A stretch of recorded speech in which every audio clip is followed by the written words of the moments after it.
අයිබෝවන් සාදරයෙන් පිළිගන්නවා මොගි channel එකට. මනුස්ස ජීවිතයටත් වඩා රත්තරන් වලට කෑදර වුණොත් මොකද වෙන්නේ? කනත් එක මිනී වලවල් පෙට්ටි හොරකම් කරලා සල්ලි හොයන ජයසේනයි ගුණපාලයි නොසිතපු මොහොතක මහ වස්තුවක් එක්කම අద్භූත අනතුරක් පස්සෙන් පන්නාගෙන එනවා. මේ ඒ බිහිසුණු කතාවේ පළමු කොටසයි. ඔන්න යාළුවනේ එක ගමක හිටිය හොරු දෙන්නෙක්. මේ දෙන්න ජීවත් වෙන්නේ අලුතෙන් වලලන මිනී ගොඩ දාලා ඒවයි පෙට්ටි අරන් විකුණලා. දවසක් මේ දෙන්න සුපුරුදු ලෙස රැට කනත්තට යන අතරතුර ගුණපාල මෙසේ කිව්වා. අනේ මට නම් බයයි හැමදාම මේ කනත්තට එන්න හොල්මන් තියනවා. එතකොට අනිත් එක්කෙනා ඒ කියන්නේ ජයසේන hina වෙලා මෙහෙම කිව්වා. අනේ යනවා යන් මොන හොල්මන්ද? ගමේ ඉන්න ලොකුම හොල්මන අපි දෙන්න.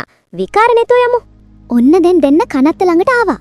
ජයසේනයි ගුණපාලයි පාළු කනත්ත මැද තියෙන අලුත්ම මිනී වලක් ළඟට එවිත් නැවතුණා. හඳේලියක් ටිකක් අඩුවෙන් වැටිලා තිබුණේ මූසල වෙලාවේ ගුණපාල හෙමින් කිව්වා. කෝ ඉක්මනට හාරන්න ජයසේන අපිට තව වැඩ ගොඩක් තියෙනවා. දෙන්න එක්ක එකතු වෙලා හෙමින් වල හාරන්න ගත්තා. ඔන්න ඒ වෙලාවෙම කොහෙන්දෝ ආපු අමුතුම සද්දයක් ඇහුණා. කරස් අම්මෝ හොල්මනක්! ජයසේනට හොඳටම බය හිතුණා. එයා උදැල්ල දාලා දුවන්න හැදුවා. ඒත් ගුණපාල ජයසේනව නතර කරගත්තා. බය වෙන්න එපා බං. ඕක නිකන් සද්දයක් විතරයි. විකාර නැතුව මේ වැඩේ ඉක්මනට ඉවර කරමු කියලා ගුණපාල කිව්වා. ඊට පස්සේ දෙන්නත් එක්ක ආයෙමත් හෙමින් වල හාරන්න පටන් ගත්තා. දැන් ඉතින් ජයසේනයි ගුණපාලයි හත්ති දාගෙන වල හාරනවා ඒත් ඉවරයක් නැහැ.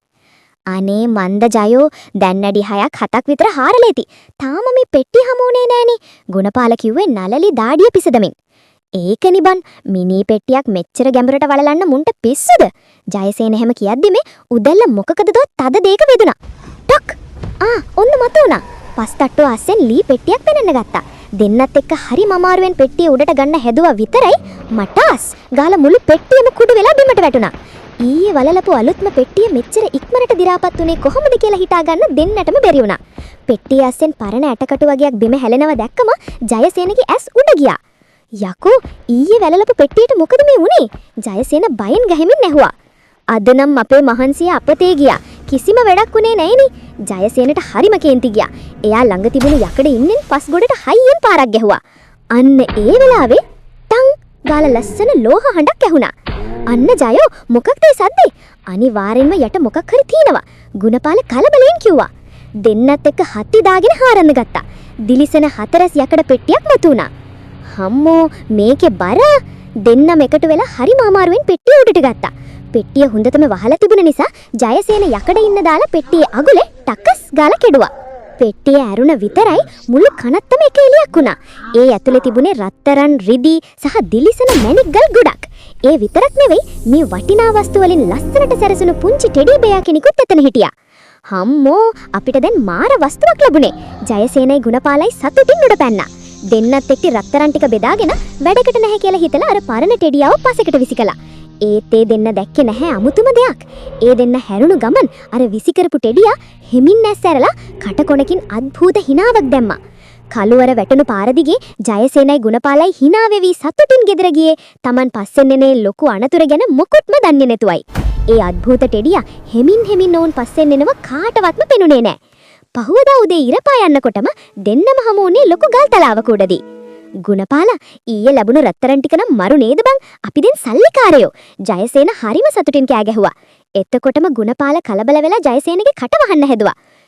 හයියෙන් කෑ ගහන්න එපා බං. බිත්තිවලටත් කන් තියනවා කියලා අහලා නැන්ද? කවුරු හරි දැනගත්තොත් අපිට මේවා නැති වෙයි.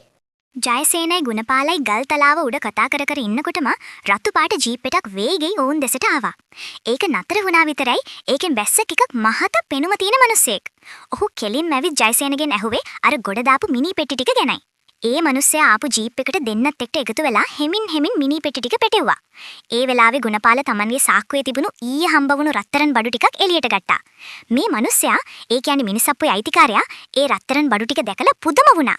ඔහු වටපිට බලලා ඉක්මනින් සල්ලි මිටියක් අරන් ගුණපාලට දීලා ඒ රත්තරන් කොටසක් මිලදී ගත්තා. ජීප් එක පණ ගන්වලා ඒ මිනිස්සයා යන්න ගියේ හරිම සතුටින්. හැකේ මේ කවුරුත් දැක්කේ නැති දෙයක් එතන වුණා. අර අද්භූත ටෙඩියා පඳුරක් අස්සේ හැංගිලා මේ හැම දෙයක්ම දිහා බලාගෙන හිටියා. උගේ ඇස් වලින් අමුතුම ගින්දරක් පෙනුණා. කාටවත්ම ඇහෙන්නේ නැති වෙන්න ඒ ටෙඩියා හෙමින් මුමුණන්න පටන් ගත්තා. මුදලාලි පටවගත්තු මිනි පෙට්ටිත් අරගෙන කනත්ත පාර දිගේ වේගයෙන් ජීප් එක පදවාගෙන ගියා. ඒත් එකපාරටම ටඩස් ගාලා ජීප් එකේ වහල උඩට මොකක් හරි වැටුණා. මුදලාලි තැතිගෙන වීදුරුවෙන් උඩ බැලුවා. ඒත් එක්කම ජීප් එකේ ඉදිරිපස වීදුරුව උඩින් අර අද්භූත ටෙඩියා මත වුණා. මුදලාලි මුලින්ම බය වුණත් අප්පච්චියේ මේ අර හොරු දෙන්න විසිකරපු ටෙඩියානේ කියලා හිතලා ලොකු හුස්මක් හෙළුවා. ඒත් ඒ සැනසුම තිබුණේ තත්පරයයි. අර ටෙඩියා එකපාරටම තියුණු දත් විලිස්සගෙන චක චක ගාලා hina වෙන්න ගත්තා. මුදලාලි බයෙන් වෙවුලන්න ගත්තා. ටෙඩියාගේ ඇස් රතුම රතු පාට වෙලා ගිනි පිට වෙන්න ගත්තා. ඌ මුදලාලිගේ ඇස් දෙක දිහාම බලාගෙන අද්භූත කටහඬකින් කෑ ගැහුවා. මගේ වස්තුව දීපන්! මගේ වස්තුව දීපන්! මුදලාලිට හිතාගන්න බැරි වුණා මොකද වෙන්නේ කියලා. එකපාරටම ජීප් එකේ පාලනය ඔහුගෙන් ගිලිහි ගියා. ජීප් එක ඔහුට ඕන විදිහට නෙවෙයි අද්භූත බලවේගයකින් වගේ කනත්ත දෙසටම වේගයෙන් ඇදලා යන්න ගත්තා. මුදලාලි තිරිංග පෑගුවත් වාහනය නතර වුණේ නැහැ. මුළු ජීප් එකේම වීදුරු ඉරි තලලා කුඩු වෙලා ගියා. අර යක්ෂ ටෙඩියා එකපාරටම වීදුරුව අස්සින් මුදලාලිගේ ඇඟට පැන්නා. ඌ මිනී කන හිනාවක් දාලා මුදලාලිව අහසට පා කරලා ගත්තා. තමන්ගේ රත්තරන් ටික ආපහු අතට ගත්තු ඒ මිනී කන ටෙඩියා අනුකම්පාවක් නැතුව මුදලාලිව මරා දැම්මා. මුදලාලිගේ පණ නැති සිරුර ජීප් එකේ ඇතුලේ දාලා රත්තරන් ටිකත් අරගෙන ටෙඩියා ආයෙමත් අතුරු ගහන්න වුණා. දැන් ඌ යන්නේ යාගේ ඊළඟ ගොදුර හොයාගෙන. ඒ කියන්නේ ජයසේනයි ගුණපාලයි ඉන්න දෙසටයි. ඔන්න යාළුවනේ කතාවේ පළවෙනි කොටස මෙතනින් ඉවරයි.